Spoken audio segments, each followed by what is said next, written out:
Good evening. I'm Greg Floyd. And I'm Liz Bishop. Doctor-assisted suicide is certainly an issue that's recently gained national attention after a terminally ill 29-year-old woman from Oregon legally chose to take her own life. Now there are two separate pushes for the same thing right here in New York, one through the court, the other through the legislature. Kimberly Howard explains.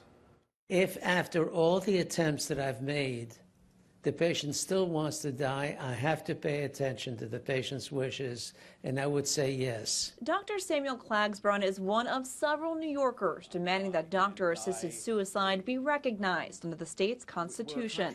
A lawsuit filed in state Supreme Court Wednesday argues that some terminally ill patients have the legal right to decide their own death. Right now, that is a crime. It is manslaughter under the penal code, and that really would apply to a doctor. If the lawsuit is unsuccessful, Senator Diane Savino will be ready with legislation. New York could join Oregon, Washington, and Vermont, where doctor-assisted suicide is legal, but not without some pushback. It's a very complicated policy. It's a very sensitive subject for many people. Many people of faith look at this, you know, and they have concerns about how they could reconcile this with their either Catholicism or their Judaism. There are also concerns about abuse, according to Dr. Giza Lopez, who has studied doctor-assisted suicide for years. So basically this coercion aspect, that's why I think it's very important that we keep this idea that the person, him or herself, needs to administer, and in this case it's orally. That's what the bill in the works would call for.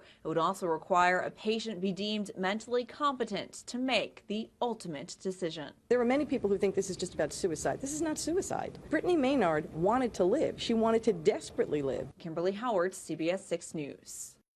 And Diane Savino says the legislation is still being drafted, but she is expecting to introduce it soon and hopes to push it into law before the end of session.